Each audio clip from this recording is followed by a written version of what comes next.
लोग लाइनों में लगे होंगे खाने के लिए। और मैं आपसे फिर कह रहा हूं कि ये जो लाइनों में आप देख रहे हो ये एक ट्रेलर है। ये आप फिर, जैसे मैंने कहा था कि ये मीटिंग आप मुझे रिकॉर्ड करना, क्योंकि ये मैं चलाऊंगा। मैं आज फिर आपको ये कह रहा हूं कि मेरी आज की बात रिकॉर्ड करना, मैं इसको चलाऊंगा। आने वाले समय में आपको इतना तैयार रहना पड़ेगा, क्योंकि ये लास्ट वायरस नहीं है। इसके बाद भी चीजें आएंगी और वो इतनी भयानक होंगी कि सरकार को सोशल मीडिया बंद करना पड़ेगा, क्योंकि सोशल मीडिया पे उनकी बीमारी की इतनी भयानक पिक्चरें होंगी कि लोगों को अटैक होने शुरू हो जाएंगे, पैनिक, घबरा जाएंगे लोग, और सरकार को सोशल मीडिया बंद करना पड़ेगा। पर बाइबल कहती तुम्हारा मन व्याकुल ना हो। क्यों? क्योंकि शैतान का मसीही लोगों के ऊपर, खुदावंद के लोगों के ऊपर कोई भी अधिकार नहीं। परमेश्वर, बाइबल कहती है, अपने लोगों से आने वाले समय की बातें करता आया। परमेश्वर ने कहा, अब्राहम में से मैं कुछ छुपा के रखूं जो मैं करने वाला हूं। अब्राहम जो मेरा दोस्त है, बाइबल कहती वो अपने दासों पर अपना मर्म प्रकट किए बिना कुछ भी नहीं करेगा। परमेश्वर, जो मैं आपसे कह रहा हूं कि ये सिर्फ एक ट्रेलर है। आने वाले दिनों में लोग बेसिक्स के लिए लड़ेंगे, खाने के लिए लड़ाई होगी, राशन मिलना बहुत बड़ी प्रॉब्लम होगी, लेकिन ये अंतिम दिन होंगे जब कलीसिया उठा ली जाएगी और उसके बाद का ये सीन होगा। और परमेश्वर आपको दिखा रहा है कि आपको तैयार रहना है। आपको एक दिन आएगा जब यीशु मसीह हमें रैप्चर हो जाएगा और कलीसिया एकदम से, क्रिश्चियन लोग गायब हो जाएंगे और स्वर्ग की ओर चले जाएंगे। उसके बाद ऐसे दिन आएंगे कि लोगों के पास एक खाने के लिए उन्हें मोहरें लगवानी पड़ेंगी, और उस समय जो तो विश्वासी अभी पूरे हैं वो तो चढ़ा लिए जाएंगे स्वर्ग पे, लेकिन जो पूरे नहीं उन्हें सेकंड चांस मिलेगा। लेकिन वो सेकंड चांस उनको अपनी मौत में से होकर उद्धार में प्रवेश करना पड़ेगा। आज लोग समझ रहे हैं कि पिछले सालों से पवित्रताई का प्रीच चल रहा है, हमने सालों से पवित्रताई का प्रचार सुना, लेकिन माना नहीं। अब वो दुखी हो रहे हैं क्योंकि उन्हें मालूम है कि परमेश्वर न्याय कर रहा है, परमेश्वर जज कर रहा है लोगों को। और ये सिर्फ कलीसिया के लिए एक ट्रेलर है। परमेश्वर दिखा रहा है कि अंत के दिन, बाइबल कहती, इतने भयानक होंगे कि जो सृष्टि के पैदा होने से अब तक लोगों ने कभी नहीं देखे। मैं आपको फिर कह रहा हूं, मैंने एक वर्ड इस वीडियो में बोला था कि आपको तैयार रहना पड़ेगा, आपको हथियार रखने पड़ेंगे, क्योंकि ऐसे बुरे दिन देशों पर आने वाले जो उन्होंने कभी नहीं देखे। और मैं आपको हथियारों के बारे में जनवरी से बता रहा था, क्योंकि बाइबल कहती परमेश्वर के सारे हथियार बांध लो ताकि तुम बुरे दिनों का सामना कर सको। आपको यह बात समझनी कि क्यों मैं आपको यह बता रहा था कि परमेश्वर ने कहा, इसका मतलब बुरा दिन आएगा। परमेश्वर ने कहा, मेरे सारे हथियार बांध लो, यिर्मयाह 6:10 में, क्योंकि ताकि तुम बुरे दिनों का सामना कर सको और सब कुछ पूरा करके स्थिर रह सको। याद रखो, आज परीक्षाओं के दिन हो सकते हैं, लेकिन मसीही लोगों को इस परीक्षा में घबराना नहीं, क्योंकि मेरा परमेश्वर आपके साथ खड़ा रहेगा। डिवाइन हेल्पर्स आपके साथ खड़े रहेंगे। परमेश्वर आपके इंतजामों को पूरा करेगा। वो आपको इस परीक्षा में जब परख के साथ देख लेगा, इस परीक्षा के निकल जाने के बाद आप आशीषित, आप शांति से भरे हुए अपने आप को पाएंगे। एक बात को याद रखो, ये तैयारी चल रही है परमेश्वर के आने की, अंत के दिनों की तैयारी है। परमेश्वर अपनी कलीसिया को तैयार कर रहा है और दिखा रहा है कि देखो ये ट्रेलर, 21 दिनों में तुम्हारा ये हाल, अभी 21 दिन भी पूरे नहीं हुए। सोचो अगर ये सदा की चीज हो जाए, कलीसिया के जी उठने के बाद, जब कलीसिया रैप्चर में चली जाएगी और स्वर्ग में चली जाएगी, और उसके बाद शैतान का नीचे उसको पावर दी जाएगी, सोचो उन दिनों में क्या हाल होगा। जो लोग जिन्होंने तौबा नहीं की होगी और परमेश्वर के साथ वो जीवित नहीं उठाए जाएंगे। सोचो जो लोग रह जाएंगे, उनको फिर मालूम होगा कि हमें तौबा करनी है, लेकिन बाइबल कहती है उस तौबा के लिए उन्हें बड़े बड़े मूल्य अदा करने पड़ेंगे, अपनी जान की कीमत तक देनी पड़ेगी। और जो लोग हार जाएंगे, शैतान के सामने घुटना टेक देंगे और दुष्ट के सामने झुक जाएंगे, उन्हीं को खाना मिलेगा। यह टाइम कलीसिया के तैयार रहने का, मैं फिर कह रहा हूं, यह टाइम यीशु मसीह के आने का है, कलीसिया के तैयार रहने का।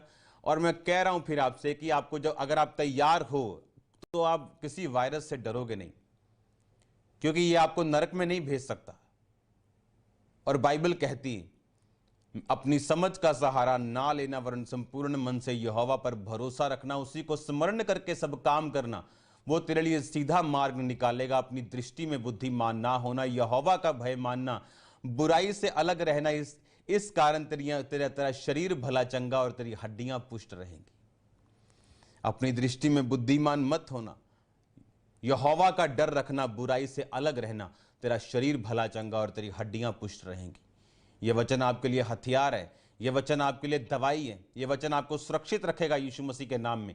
वो आपको शर्मिंदा नहीं होने देगा, आपके बच्चों को शर्मिंदा नहीं होने देगा, वो आपकी सुरक्षा रखेगा अगर आप इस वचनों का अंगीकार करेंगे। याद रखो, मैंने आपको बताया था कि सुबह उठ के अंगीकार करना, क्योंकि अंगीकार करने का टाइम आ चुका है। बाइबल कहती दाऊद अंगीकार करता था कि मैं नहीं डरूंगा। इसका मतलब ये नहीं था कि वो डर नहीं रहा था, वो डर रहा था, डर उसके दिल में था, मौत का डर उसके दिल में था जब शाऊल उसका पीछा करता था। लेकिन बाइबल कहती है अपने मुंह से वो यही बोलता था, मैं नहीं डरूंगा, क्योंकि यहोवा मेरी शरण स्थान है, मेरे छुपने का, मेरे लुकने का स्थान है, वो मेरी ढाल है, वो मेरी चट्टान है। इस तरह की बातें दाऊद अपने मुंह से बोलता था। और बाइबल कहती मुंह से निकला हुआ वचन, घोषित किया गया वचन, डिक्लेयर्ड वर्ड ऑफ गॉड जो है वो खाली कभी वापस नहीं आता, लेकिन वो वही घोषित कर सकते जिनका परमेश्वर के साथ संबंध अच्छा है। वो घोषित नहीं कर सकते जो व्यभिचार में, उनको मालूम है व्यभिचार में उनको तौबा की जरूरत है। घोषित किया वचन उनकी जिंदगी में काम नहीं करेगा। मसीह की फ्रेंड्स, हम लोग जो आज प्रार्थना निवेदनों में लगे हुए हैं, प्रभु आप सबके लिए मार्ग खोल रहा है और आपको वो चीज़ बहुत जल्दी नजर आने लग जाएगी। जिस तरफ से आज हम लोग प्रेयर मीटिंग्स में हैं और हम लोग अपनी प्रार्थना निवेदन भेज रहे हैं, क्योंकि हम लोग परमेश्वर के निकट हैं। जितना हम परमेश्वर को पुकारेंगे उतना परमेश्वर हमारे पास होगा, क्योंकि वचन कहता है कि ढूंढोगे तो पाओगे और खटखटाओगे तो तुम्हारे लिए खोला जाएगा, क्योंकि वो हृदय के द्वार पर खटखटाता है और हमारे लिए खड़ा हुआ है। तो जो लोग विश्वास करते हैं मेरे भाई बहनों, आज उन सब के लिए प्रभु बहुत बड़ा मार्ग खोलने वाला है। तो इस वीडियो के द्वारा जो मैंने आपको बताया, आप अपने आप को बैलेंस करें, स्थिर करें, क्योंकि परमेश्वर का वचन कहता है कि आप किसी भी हालत में हो। मेरे फ्रेंड्स, मैं जानता हूँ मेरे भाइयों कि हम लोग प्रभु को जानने के बाद बहुत परेशानियों में जाते हैं, क्योंकि हमारे अंदर कटनी होती है, हमारे अंदर बहुत सारी बुराइयां होती है, हमारी फैमिली के अंदर हमें बहुत सारी अनएक्सपेक्टेड चीज़ें देखनी पड़ती है और वही चीज़ हमारे को बहुत कुछ टॉर्चर दे जाती है और हमारी मेंटल हेल्थ बिगड़ जाती है। हमारी ऑल ओवर जो भी हमारे टारगेट्स होते हैं वो सब कुछ हमारे टारगेट्स हट जाते हैं। तो मैं आप सबके लिए प्रार्थना करना चाहता हूँ और आप सबसे निवेदन करता हूँ कि जिस तरह से आप प्यार दे रहे हैं, देते रहें, और परमेश्वर आप सबके लिए एक सहायक भेज रहा है। आप विश्वास करें, इसी रात, इसी समय, इसी पल में आप अपने उस सहायक को महसूस करेंगे। अगर आप परमेश्वर पे बिलीव करते हैं, आपको कहीं भी किसी भी चीज़ पे भय खाने की ज़रूरत नहीं है। परिस्थिति कैसी भी हो, चाहे हम लोग मर भी जाएं, परंतु परमेश्वर की नज़रों में, और परमेश्वर हमें जिंदा भी कर सकता है, क्योंकि उसका वचन यही कहता है कि जितनों ने विश्वास किया उन्होंने उद्धार पाया। क्योंकि परमेश्वर हमारे लिए यीशु मसीह को भेजता है और उसने हमारे लिए ये सब कुछ रचा है। उसने एक रिश्ता हमसे कायम करा है कि हम इस समय में वचन को अपनी तलवार बनाए। वचन हमारी जिंदगी को बचा सकता है। आज आप बीमारियों में हैं, आज आप परेशानियों में हैं, और आज आप कर्ज में हैं, रोग में हैं, कर्जों में हैं, परेशानियों में हैं। ये सब चीज़ों का कारण हमारे हालात हैं जो कि हमसे दूर है। हमारे हालात, हम जो चाहते हैं वो मार्ग पर नहीं चल पाते, क्योंकि परमेश्वर जब तक आपसे दूर रहेगा, आप उसे पुकारें, आप बहुत सारी चीज़ों में उलझ जाएंगे। आपका काम सिर्फ उसे पुकारना है, प्रार्थना करते रहे, नित्य प्रार्थना करते रहे, प्रतिदिन सुबह शाम दिन रात मन से प्रभु को याद करते रहे, वचन के अनुसार जीवन जिए और परमेश्वर के न्याय का वक्त करें, इंतज़ार करें, उस वक्त का इंतज़ार करें जो उसने हमारे लिए निर्धारित किया है। क्योंकि वचन यही कहता है कि जो स्थिर रहेगा वो परमेश्वर का कहलाएगा, और जो अंत तक धीरज धरेगा वो परमेश्वर के मुकुट को अपने जीवन में धार पाएगा। तो मेरे भाई बहनों, हम आप सबके लिए प्रार्थना करते हैं और परमेश्वर आप सबको शांति दे। तो सबको जय मसीह की। God bless you. हालेलुया। पिता परमेश्वर, हम सब भाई बहनों के लिए प्रार्थना करते हैं जो लोग कमेंट बॉक्स में प्रार्थना करते हैं। पिता, जिनकी जैसी परेशानी प्रभु आप देख रहे हैं, और आपका मैसेज और उनकी बात प्रभु आप तक जाए। मेरे प्यारे पिता, मेरा उद्देश्य यही है कि जो आज आपके द्वारा चुने गए हैं वो सब चीज़ सुरक्षित और सुरक्षित जीवन जिए मेरे पिता परमेश्वर। उनके जीवन में बाहर आ जाए, आनंद से भर जाए, बीमारी उनके आसपास ना हो प्रभु, और उनके जीवन में तेरी उमंग और आस हो, बीमारियां छोटी हो जाए और ज़िंदगी तेरे नाम से खुशहाल हो जाए प्रभु। तेरे आगे हाथ फैलाने वाले का भी मनुष्य के आगे हाथ ना फैलाएंगे। मेरा विश्वास है मेरे प्यारे पिता कि तेरे बच्चे तेरे न्याय के लिए खड़े हैं और अपने आप को नहीं परंतु तुझे देख के जीने वाले हैं।